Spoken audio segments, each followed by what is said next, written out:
Google did a really good job this year with the Pixel 10 series, and I've got a good and a bad news about the battery of Pixel 10 Pro XL, which I'll share later in this video. This year, Pixel devices are one step closer to iPhone series. What Apple offers is now featured in Pixel devices, and I'm talking about the magnetic charging, the new Qi2 wireless charging on Pixel 10 series. And this is not it. If you're used to these MagSafe accessories on iPhone 16 Pro Max, you can now use the same accessories on your Pixel 10 Pro XL, which means coming from iPhone to Pixel won't be a big problem this year if you're used to MagSafe accessories, even though Google launched Pixel Snap accessories with the Pixel 10 Pro XL, so the charging is a plus this year with the Pixel 10 Pro XL.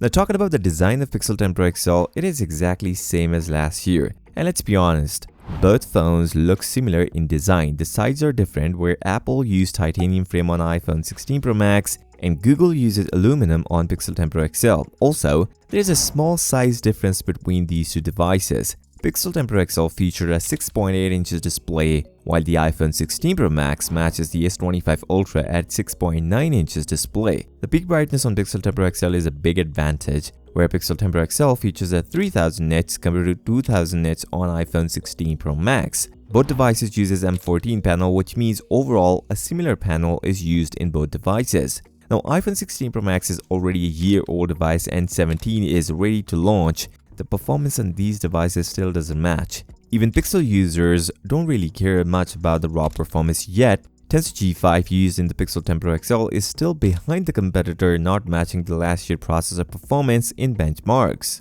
Google wins big with AI. We got a bunch of new AI features with the Pixel 10 Pro XL and endless amount of AI improvements on Pixel devices, while the iPhone 16 Pro Max barely gets any. Honestly, on a software level, we have to give this thing to Google for making it one of the best possible options for us. Now let's talk about the Pixel 10 Pro XL, which is a little disappointing. Google actually increased the battery size this year on Pixel 10 Pro XL. There's not a massive difference, but 5200 compared to 5060 mAh is still a plus. Now I will explain number games later, but Google is doing something weird with the Pixel 10 entire series, the battery health assistant feature, and that feature is now mandatory on Pixel 10 entire series. Well, this thing is not simple. According to Google, just after 200 cycles, this software will going to adjust the battery voltage and charging speed of Pixel 10 series. This is what they have to say. This software will adjust the battery's maximum voltage in stages that start at 200 charge cycles and continue gradually until 1000 cycles to help stabilize battery performance and aging. The company explained earlier this year during the Pixel 9a's release.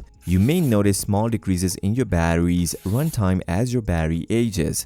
Battery Health Assistant will also tune the phone's charging speed based on adjusted capacity. You may notice a slight change in battery charging performance. This means after your phone hit 200 cycles, it will start showing a sign of less battery life as a whole, and the charging speed will drop accordingly. This year, Google gave us 45 watt of fast charging, but after 200, it will gonna drop to how much, who knows. Although until 1000 cycles, the battery will have 80% of its original charge. Then why forcing us to use the battery assistant features to force us not to use the phone's full potential? Competitors like Samsung gave us much bigger numbers, where top of the line S25 Ultra have endurance of up to 2000 charge cycles until it hits the 80% of its original capacity. This means Google is far from it, or using a less durable batteries in the Pixel 10 series. Although aside from Battery Health Assistant, battery degrade over time on every smartphone. Just give us an option. If anyone wants it, he or she will gonna use it. Rest use their phone at full potential.